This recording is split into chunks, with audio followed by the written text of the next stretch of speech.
Dice así la palabra de Dios. El día 21 del mes séptimo vino la palabra del Señor por medio del profeta Ageo, diciendo: habla ahora a Zorobabel, hijo de Salatiel, gobernador de Judá, y al sumo sacerdote Josué, hijo de Josadac, y al remanente del pueblo, diciendo: ¿quién ha quedado entre vosotros que haya visto este templo en su gloria primera? ¿Y cómo lo veis ahora? Tal como está, ¿no es como nada a vuestros ojos? Pero ahora, esfuérzate, Zorobabel, declara el Señor. Esfuérzate tú también, Josué, hijo de Josadac, sumo sacerdote, y esforzaos todos vosotros, pueblo de la tierra, declara el Señor, y trabajad, porque yo estoy con vosotros, declara el Señor de los ejércitos. Conforme a la promesa que os hice cuando salisteis de Egipto, mi espíritu permanece en medio de vosotros. No temáis. Porque así dice el Señor de los ejércitos: una vez más, dentro de poco, yo haré temblar los cielos y la tierra, el mar y la tierra firme, y haré temblar a todas las naciones. Vendrán entonces los tesoros de todas las naciones, y yo llenaré de gloria esta casa, dice el Señor de los ejércitos. Mía es la plata y mío es el oro, declara el Señor de los ejércitos. La gloria postrera de esta casa será mayor que la primera, dice el Señor de los ejércitos. Y en este lugar daré paz, declara el Señor de los ejércitos. Hermanos, continuando con la historia de la semana pasada, cuando culminamos con el mensaje en el capítulo 15, dejamos al pueblo de Israel en el 24, el día 24 del mes sexto. Ahora el mensaje es retomado el día 21 del mes séptimo. La historia que no se nos cuenta la podemos inferir de las últimas palabras del mensaje anterior, cuando el pueblo comenzó la obra de la casa del Señor su Dios. Y ahora, 20 días después, nos encontramos nuevamente con un mensaje al pueblo. Es interesante notar que ya el pueblo estaba en la obra y que por toda la evidencia que tenemos, el pueblo continuaba en la obra. No hay evidencia de que el pueblo haya detenido la obra, sino que este mensaje, más que una reprensión, es un mensaje de ánimo. Y no me refiero a Francesca. Es un ánimo de verdad. El Señor se está involucrando con su pueblo y le está inyectando al pueblo lo que el pueblo necesitaba saber para que la obra no cesara. Y es que, hermanos, inmediatamente tú te comprometes o tú en tu corazón planificas algo. Tú sabes y te puedes relacionar conmigo cuando yo te digo que lo primero que toca la puerta de tu corazón es el desánimo. Decidimos involucrarnos en el Señor, en la obra del Señor, o decidimos comenzar a hacer cosas con las cuales hemos comprometido nuestra palabra. Y el desánimo siempre estará presto a tocar nuestra puerta. En esta ocasión, nuevamente, Dios se dirige a su pueblo a través del profeta Ageo, pero no para reprenderlo, sino para animarlo y para dirigir la obra que el pueblo estaba llevando a cabo. Los historiadores ubican esta fecha exactamente con la última ocasión en la que el pueblo de Israel celebró la fiesta de los tabernáculos.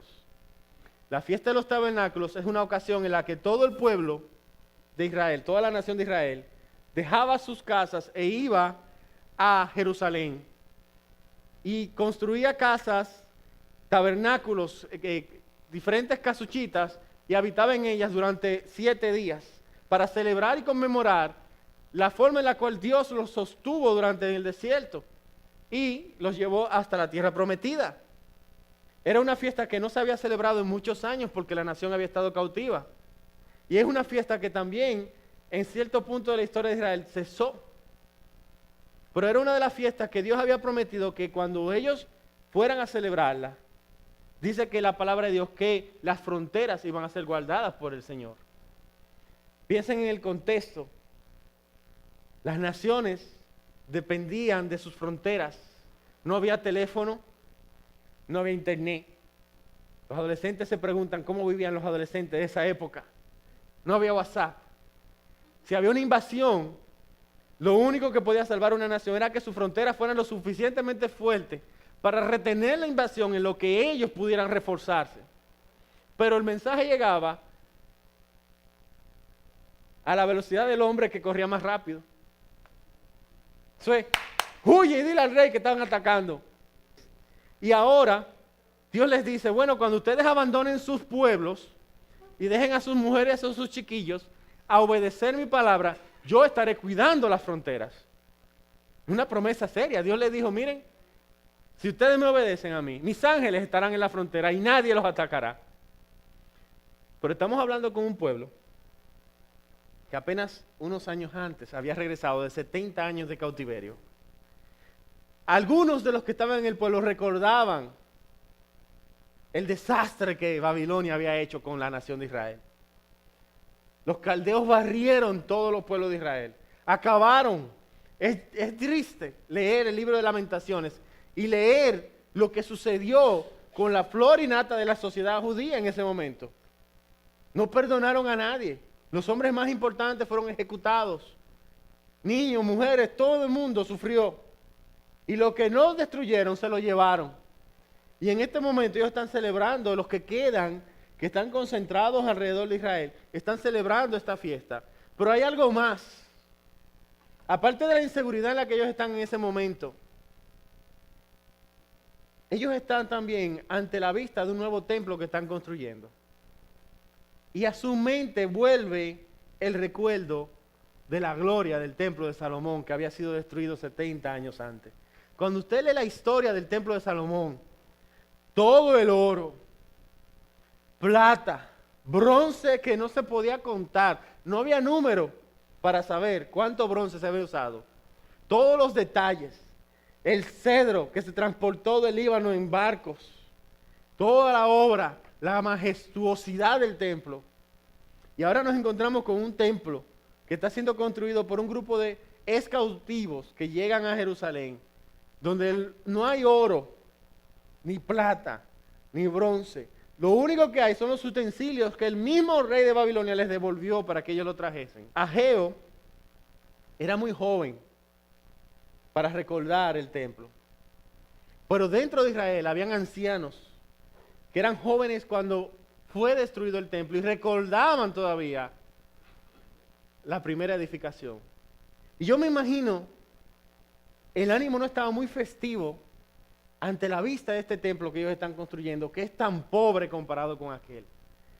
El ánimo no es muy festivo ante la vista de la ciudad de Jerusalén que están reconstruyendo, que es tan pobre como la Jerusalén, comparándola con la Jerusalén que fue destruida. No había nada, no habían palacios, no habían edificios, no habían murallas. Las murallas las reconstruyó Nehemías con el tercer grupo de cautivos. Esa gente estaban ahí en una situación crítica. Y ellos se encuentran con esto. Yo me imagino que los ancianos empezaron a hablar a los jóvenes y a decirles, muchachos, tú no te imaginas lo que era el templo que construyó Salomón. Mira, muchachos, tú ves eso ahí.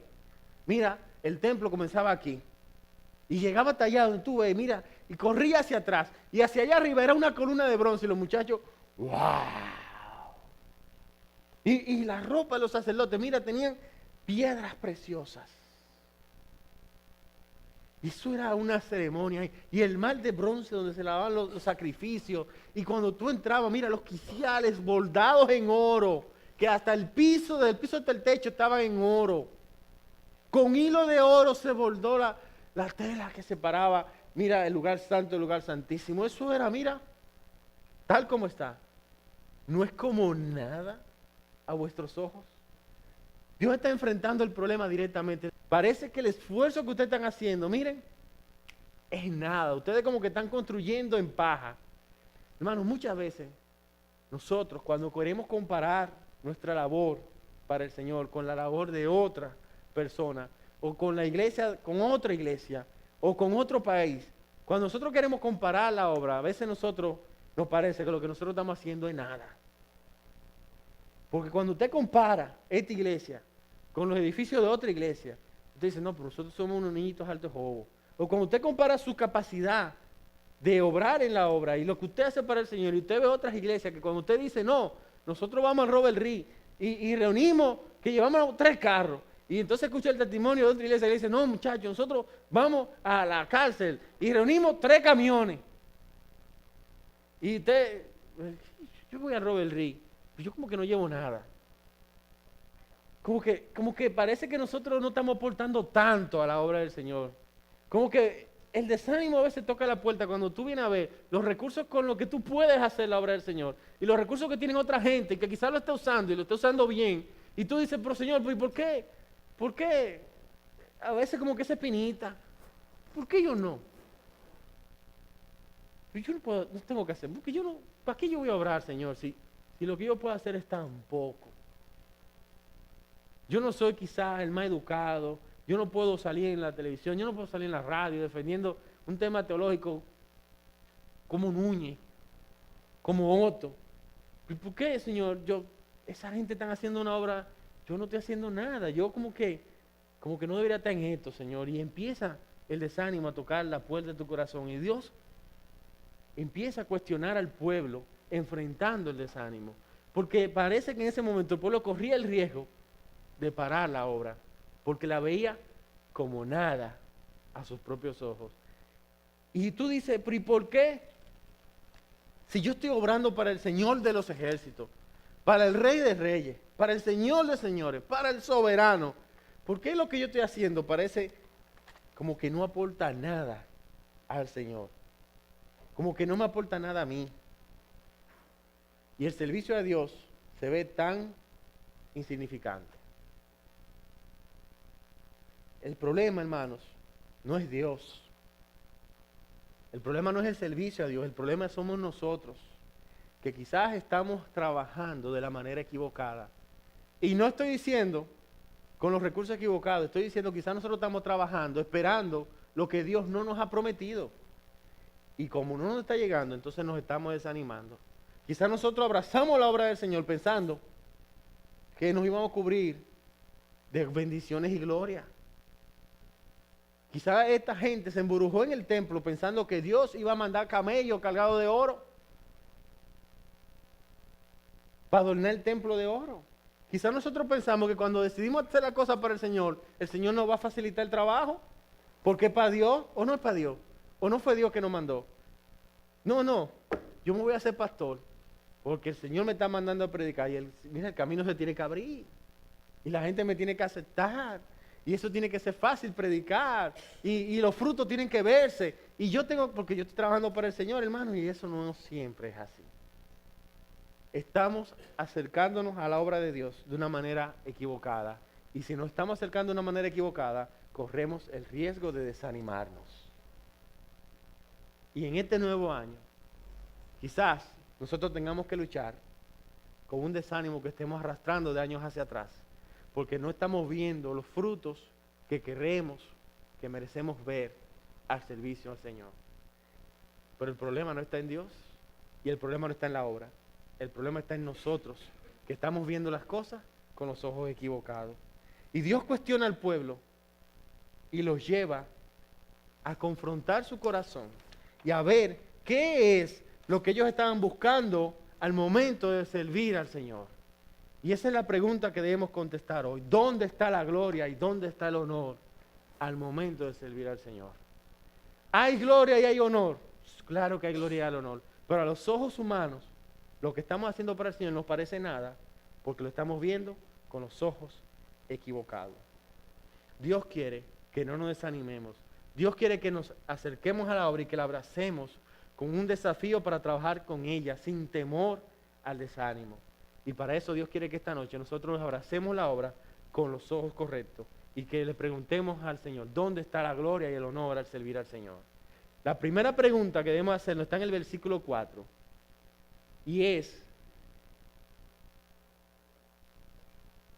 si de verdad conocemos al Dios para el cual estamos trabajando. En el versículo 4 dice la palabra de Dios, pero ahora esfuérzate, Zorobabel, declara el Señor, esfuérzate tú también, Josué, hijo de Josadac, sumo sacerdote, y esforzaos todos vosotros, pueblo de la tierra, declara el Señor, y trabajad, porque yo estoy con vosotros, declara el Señor de los ejércitos. Hay una promesa de la presencia de Dios en el medio de la obra del Señor. Y la pregunta que debemos hacer nosotros es, si de verdad conocemos al Dios para el cual estamos trabajando. Porque si no, ese es el primer paso. Debemos conocer al Dios para el cual estamos trabajando. Es probable, hermano, que nosotros nos hayamos involucrado tanto en la obra del Señor que hayamos descuidado al Señor de la obra. Es probable que nos hayamos involucrado tanto en querer hacer el trabajo que nos hemos descuidado en nuestra relación con aquel que nos mandó a hacer el trabajo. Si nos estamos desanimando y si vemos la obra como nada, lo primero que tenemos que cuestionar es qué también está nuestra relación con Dios. Cuando nosotros estamos involucrados en la obra del Señor, pero al mismo tiempo estamos descuidando nuestra relación con Dios, lo que nosotros estamos haciendo es tratando de llenarnos el vacío de nuestra falta de relación con Dios, con trabajo. Estamos teniendo una relación laboral con el Señor. ¿Tú sabes lo que es una relación laboral? Una relación en la que lo único que importa es el trabajo y quién lo está haciendo. No importa para quién estamos trabajando. Y nos descuidamos nuestra relación con Dios. Y trabajamos y trabajamos y trabajamos. Pero en palabras del pastor Paul Washer, el ministerio no te saciará. El ministerio no puede saciar nuestra necesidad de Dios. Ni siquiera ser pastor o ser misionero saciará nuestra sed y nuestra necesidad de Dios. Tenemos que llenarnos primero de la presencia de Dios en nuestra vida para poder saciar nuestra alma. El trabajo no reemplaza a Dios. Y si nos estamos desanimando, si estamos viendo la obra como nada, probablemente porque estamos tratando de llenar nuestra vida con el trabajo para el Señor, en vez de llenar nuestra vida con el Señor para el cual estamos trabajando. Tenemos que revisar a ver si estamos llenándonos de la presencia de Dios. Involucrarnos en la obra de Dios es una excusa humana muy común entre los creyentes para descuidar la relación con Dios. Mucho trabajo y poca relación. En palabras de uno de mis pastores, mientras crecía, es como una cucaracha boca arriba, pataleando y pataleando y pataleando, pero que no va a ningún lugar. Hermanos, la obra del Señor solamente se hará si estamos llenos de la presencia del Señor de la obra, porque la obra es del Señor. Si nos estamos involucrando en la obra del Señor y encontramos que con eso lo que estamos es tratando de llenar nuestra vida, nos estamos desviando de la importancia del Señor de la obra. Más que la obra está el Señor. Más que lo que nosotros hagamos para Él, está Él en nuestra vida. Cuando somos llenos del Señor, la obra fluye. Y por más pequeña que sea, esa obra siempre la veremos beneficiosa, porque nuestra sed ya estará saciada por Dios. No estaremos sedientos de más y más, porque con trabajo no vamos a calmar la sed de Dios. En el Salmo 42, versículo 1 y 2, David refiere una sed que tiene el alma de todo ser humano. Dice, como el siervo anhela las corrientes de agua. Así suspira por ti, oh Dios, el alma mía. Mi alma tiene sed de Dios, del Dios viviente. Esa es una sed, hermano, que ningún trabajo, ningún ministerio, ninguna obra de caridad puede saciar. Una sed de Dios. El creyente tiene por naturaleza espiritual una necesidad y una sed de Dios. Y si la estamos tratando de calmar con trabajo, siempre estaremos sedientos. ¿Y usted sabe qué pasa cuando usted tiene un trabajador sediento? No produce nada. Usted pone a los obreros en una construcción y usted no le da acceso a agua, no le da descanso, no le da acceso a comida, y la producción usted sabe que cada vez será menos y el agotamiento será más. Pero imagínense espiritualmente nuestra alma produciendo y produciendo y cada vez más sedienta de Dios. Lo único que puede calmar la sed de un creyente que ha creído en Jesucristo es una relación sana y saludable con Dios. ¿Saben qué estamos haciendo? Estamos buscando ganarnos el favor de Dios a través del trabajo. Y eso sería salvación por obras, lo cual no existe. Pero no es nuevo, no es nuevo. La Biblia nos dice que muchos están involucrados en la obra del Señor en la iglesia, tratando de ganarse el favor de Dios. Mateo 7, 22 y 23, el Señor Jesús dijo, muchos me dirán en aquel día, Señor, Señor, ¿no profetizamos en tu nombre? ¿Y en tu nombre echamos fuera demonios? Y en tu nombre hicimos muchos milagros. Y entonces les declararé, jamás os conocí. Nunca fueron de mi gente. Ustedes nunca tuvieron nada que ver conmigo. Ustedes eran simples empleados que venían y hacían la obra que nadie le había pedido y se iban y nunca los conocí. Hermanos, tenemos que enfocarnos primero en el Señor al cual queremos agradar. Y luego tenemos que enfocarnos en la obra que agradará al Señor. Tenemos que tener una relación con Dios. No podemos reemplazar la presencia de Dios. No podemos reemplazar nuestra necesidad de Dios. No podemos llenarla con obra. Tenemos que llenarla con el Señor. Si la obra nos desanima, si el trabajar para ese Dios nos da desánimo, probablemente el primer síntoma es que no estamos enfocados en Dios. No estamos haciendo lo más importante, que es tener una relación con Dios. Recuerdo una frase de Martín Lutero, que en una ocasión dijo a uno de sus ayudantes que tenía tantas cosas que hacer, que en vez de 2 horas iba a dedicar las primeras 4 horas a la oración. Tenía tanto que hacer que lo que quería era dedicarse el doble a orar. ¿Por qué? Porque la historia cristiana, la palabra de Dios y todo lo ha confirmado.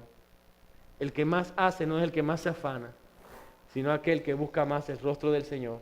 Porque la obra, finalmente, la hace el Señor. El trabajo de ellos iba a dar fruto, más fruto que cualquier otro trabajo antes de ese, porque ahora contaban con la presencia de Dios. Hermano, no importa dónde tú estés, lo importante es con quién tú estás. Si tú estás con el Señor, tú estás en el lugar correcto en ese momento. No importa, los creyentes en Siria, los creyentes en Sudán, los creyentes en China, los creyentes en Corea, los creyentes en República Dominicana, en cualquier campo, en cualquier lugar, si están con el Señor, están en el lugar correcto. Porque lo que importa es nuestra relación con Dios. Que este año nos enfoquemos en una mejor relación con Dios, para que no nos desanimemos a mitad de camino. Pero hay otra pregunta que debemos hacernos si nos estamos desanimando en la obra del Señor. ¿Estamos dejando el resultado de la obra a la voluntad de Dios? ¿O estamos nosotros queriendo ver los resultados? La segunda razón por la que el pueblo se estaba desanimando es porque en ese momento ellos creían que estaban construyendo en vano. Porque ellos estaban levantando ese templo en las ruinas de un templo mucho más majestuoso, en las ruinas de una ciudad mucho más segura, en las ruinas de una nación que había dejado de existir 70 años antes. Y el pueblo algo que tenía era total inseguridad. El pueblo sentía que estaba pendiendo de un hilo. Y Dios le dice en el versículo 5, les recuerda una promesa, le dice, conforme a las promesas que os hice cuando salisteis de Egipto, mi espíritu permanece en medio de vosotros. No temáis. Recuérdese la semana pasada que estaba Dios cuestionando la pobreza económica del pueblo también. El pueblo sembraba y cuando iba a buscar era hoja. Dice el Señor, cobraban y cobraban en bolsillos rotos, parece el día de hoy. Cobraban, pero cuando iban a buscar dinero, lo que había era un hoyo en el bolsillo. Se iban los cuartos como si nada. Las vides producían nada. Y el pueblo estaba fajado, pero no conseguía nada. Y Dios le dice, esto es porque ustedes no están enfocados en mí. Pero ahora que ellos se enfocaron en Dios, Dios le dice, miren, todo lo que yo le dije a ustedes cuando los saqué de Egipto, todo eso está vigente para ustedes en el día de hoy. No teman. La responsabilidad de cada creyente, ¿qué es? Hacer lo que Dios haya puesto en su mano para que haga y dejar el resultado a las manos de Dice en 2 Crónicas 36, 17 y 19, que cuando el rey de los caldeos subió, mató a la espada a los jóvenes en la casa de su santuario. ¿Cuál es la casa del santuario de Dios? El templo. A los jóvenes los mataron en el templo. No tuvo compasión del joven ni de la virgen, ni del viejo ni del débil. A todos los entregó en su mano. Dice que todos los objetos de la casa de Dios, grandes y pequeños, los tesoros del rey, de los oficiales, todo se lo llevó a Babilonia. Y quemaron la casa de Dios. Derribaron la muralla de Jerusalén. Prendieron fuego a los palacios y destruyeron todos los objetos valiosos. Hermano, eso fue el acabose, fruto de la desobediencia del pueblo. Si usted cree que usted decidió trabajar para el Señor y en la vida le va a sonreír y será un jardín de rosas su ministerio, usted está equivocado. Puede ser que nosotros quizás estemos trabajando en cualquier cosa que el Señor tenga en nuestras manos y no estamos viendo fruto. Y lo que estamos encontrando es problemas y dificultades y temores. Temores que nos están haciendo pensar seriamente, mejor dejar eso así y seguir para adelante en otra cosa. ¿Para qué involucrarnos tanto si eso nos da tanto problema? Y el Señor nos está diciendo, miren, no teman, yo estoy con vosotros. Las promesas del Señor son todas para aquel creyente obediente. Hay promesas que no dependen de nuestra obediencia. Promesas que son incondicionales. Pero hay promesas que están condicionadas a la obediencia del cristiano. Hay promesas que Dios da al creyente mientras está obrando en obediencia. Y esas promesas están ahí disponibles para el creyente que tiene una relación con Dios y que está queriendo agradar a Dios y obrar en cualquier cosa que Dios ponga en sus manos. En el Salmo 59, el salmista, yo cantaré de tu poder. Gozoso cantaré por la mañana tu misericordia, porque tú has sido mi baluarte y un refugio en el día de mi angustia. Oh fortaleza mía, a ti cantaré alabanzas.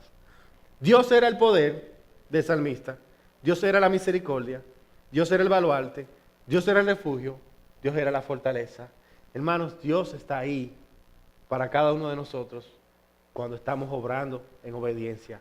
No temamos y dejarle los problemas en las manos del Señor. Dios será tu poder, Dios será tu misericordia, Dios será tu baluarte, Dios será tu refugio y Dios será tu fortaleza. Tú necesitas más de ahí. Esta es la palabra del Señor a Zorobabel, no por el poder ni por la fuerza, sino por mi espíritu, dice el Señor de los ejércitos. ¿Quién eres tú, oh gran monte? Ante Zorobabel te convertirás en llanura, y él sacará la piedra clave entre aclamaciones de gracia a ella. Y vino a mí la palabra de Dios diciendo, las manos de Zorobabel han puesto los cimientos de esta casa, y sus manos la acabarán. Entonces sabréis que el Señor de los ejércitos, me ha enviado a vosotros. Dios le está diciendo a ellos que el monte, cualquier problema que ellos estaban enfrentando, iba a ser una llanura, porque Dios lo iba a aplanar delante de ellos. Pero no solamente dice, le dice que Dios sacará la piedra clave entre aclamaciones de gracias a ella. Y que Zorobabel, las manos de Zorobabel, que pusieron los cimientos de la casa, esas manos también la iban a acabar. Una promesa que Dios le dio al pueblo, de que la obra que ellos estaban haciendo y que ellos temían que no iban a poder ni siquiera terminar, Dios le dijo, ustedes mismos la terminarán, porque Dios estaba comprometiendo su palabra. Dios le estaba diciendo, yo estoy con vosotros. Hermanos, Dios nos ha prometido en múltiples ocasiones estar con nosotros todos los días hasta el fin del mundo. Esas fueron las últimas palabras que el Señor le dio al mismo pueblo, a los mismos discípulos, pero que fue a todos aquellos que venían después de ellos. El Señor ha prometido estar con nosotros en todos los momentos de nuestra vida y en todos los lugares donde estemos. Lo único que tenemos que estar seguros es que estamos caminando en obediencia a Él. Una tercera razón por la que nos podemos desanimar, y esta es la última, porque hoy tenemos también la Cena del Señor, es probablemente preguntarnos para la gloria de quién hemos estado trabajando. Para la gloria de quién hemos estado trabajando. Primero, si conocemos al Señor para el cual estamos trabajando. Segundo, si estamos dejando los frutos en las manos del Señor.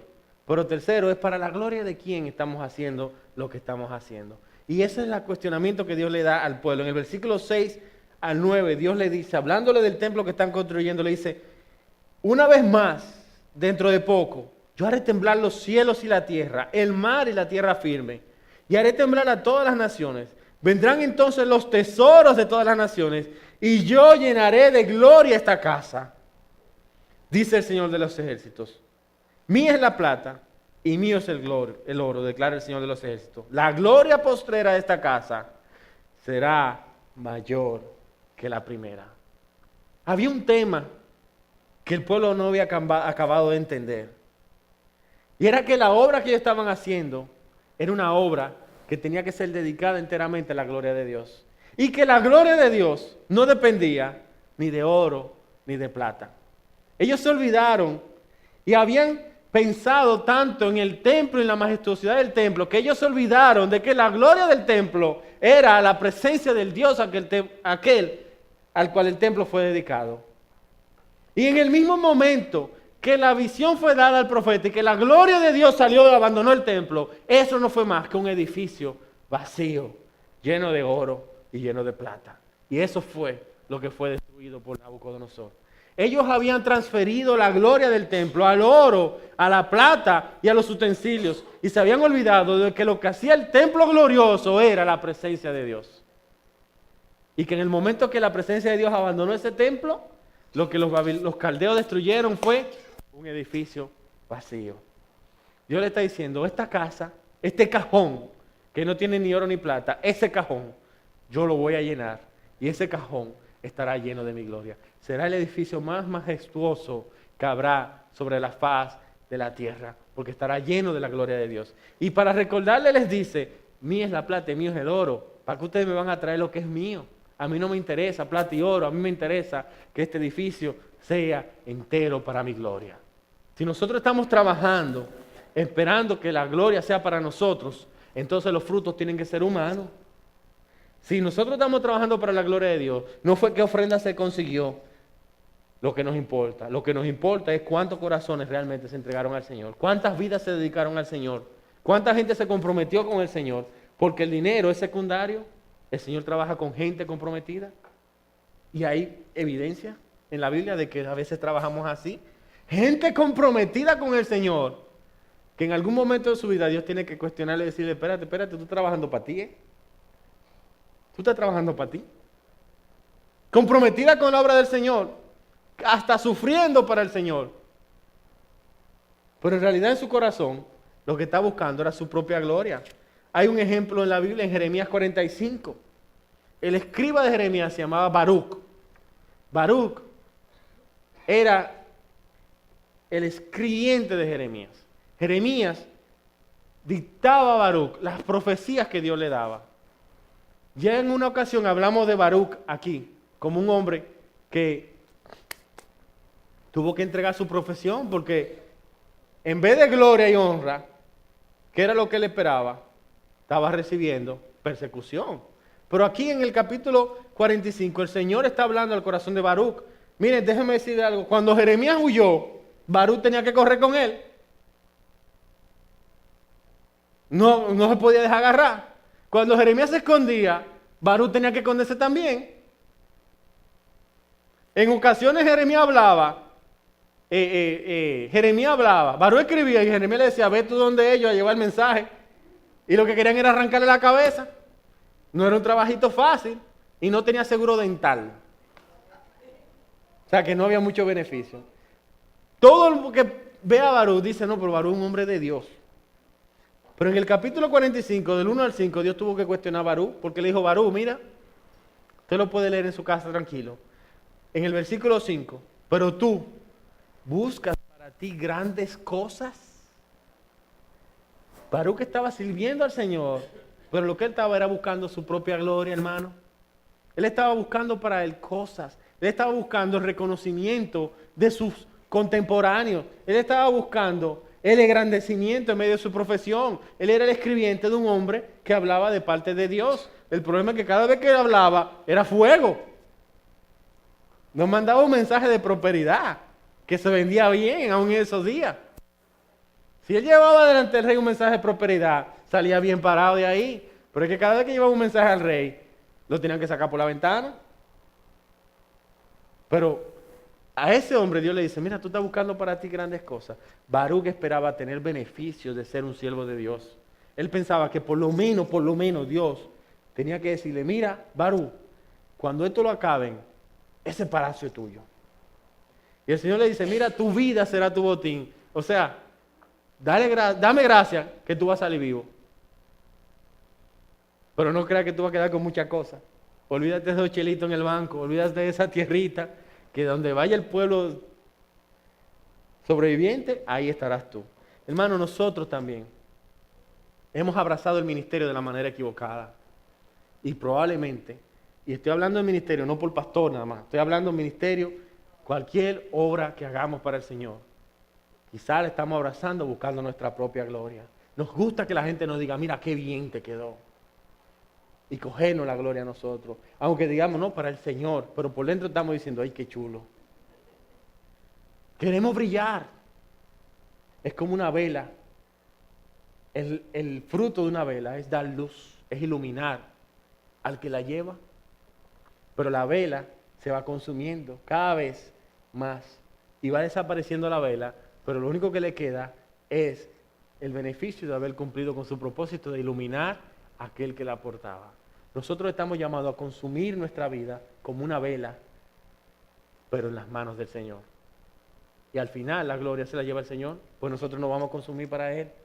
Si no, pregúntenle a los grandes hombres de Dios en Hebreos 11, qué beneficio físico ellos se llevaron de servir fielmente al Señor. Aquí nada, ya sí. Allá está todo lo del Señor a su disposición. Pero aquí en la tierra, lo único que debemos estar contentos es cuando nuestra vida sirvió para la gloria del Señor. Eso no significa que nosotros vamos a ver por qué estamos trabajando. Eso no significa que nosotros vamos a entender los propósitos del Señor. Tú tienes que hacer lo mejor de ti, lo mejor que tú puedas hacerlo. Pero ¿tú sabes cuál es la ventaja de cuando tú haces lo mejor que tú puedas hacerlo y lo entregaste a la obra del Señor? Eso es paz. Nadie te va a estar cuestionando con fruto. Tú no necesitas estar llevando evidencia a ninguna otra persona de lo que tú hiciste. Porque los frutos de tu trabajo son del Señor. Y permanecerán por toda la eternidad. Eso te da paz a ti. Te da paz. ¿Sabes por qué? Porque el mundo vive comparando. Aún entre las iglesias. Porque estamos llenas de gente. La gente se vive comparando. Mi iglesia con otra iglesia. Mi pastor con otro pastor. Este predicador con aquel predicador. Este ministerio de ofrenda con aquel ministerio de ofrenda. Este ministerio de oración con el otro ministerio de oración. Hermanos, si estamos trabajando para la gloria del Señor, no hay con quién compararse. Solamente nos dedicamos a agradar al Señor. No importa que tengamos o no importa que no tengamos. Con lo que tenemos, lo haremos para el Señor. Y no hay que compararse con nadie. Entonces, en Zacarías 4, versículo 10, terminando, el Señor llama al corazón del pueblo una vez más a dejar de fijarse en lo pequeña que era la obra, porque la obra era grande a los ojos de Dios. En el versículo 10, capítulo 4, 10, Dios le dice, ¿quién ha menospreciado el día de las pequeñeces? ¿Quién ha menospreciado el día de las pequeñeces? Por ese versículo continúa el versículo anterior en el cual Dios le dice a Zorobabel que él iba a terminar la obra y él le dice, ¿quién ha menospreciado el día de las pequeñeces? ¿Sabe por qué? Porque recuérdense que a los ojos del pueblo la obra era como nada. Y Dios le está diciendo, ¿quién ha menospreciado el día de las pequeñeces? Si los montes los voy a aplanar, la piedra clave yo la voy a sacar. Y los que pusieron la piedra, el cimiento van a edificar. ¿Quién ha menospreciado el día de las pequeñeces? Yo no fui. Dios no está menospreciando lo pequeño. ¿Por qué? Porque Dios dice, esta obra la estoy haciendo yo. Hermano, la obra no es pequeña si la está haciendo el Señor. Lo que uno ha empezado, si no lo pudo terminar, otro lo terminará. Me encantan los testimonios de las traducciones de la Biblia. Las traducciones de la Biblia comenzaban a veces en una ciudad, en un continente por una persona y terminaban en otra ciudad, en otro continente por otra persona, pero se terminaba la obra porque el que estaba haciendo la obra era el Señor de la obra. No dependía de un hombre, dependía de un Dios soberano. Lo que tú comiences, quizás tú no lo termines, quizás tú te mueras a mitad de camino. Terminamos con Efesios 3, 20 al 21. Y aquel que es poderoso para hacer todo, mucho más abundantemente de lo que pedimos o entendemos, según el poder que obra en nosotros. A Él sea la gloria en la iglesia y en Cristo Jesús por todas las generaciones, por los siglos de los siglos. Amén.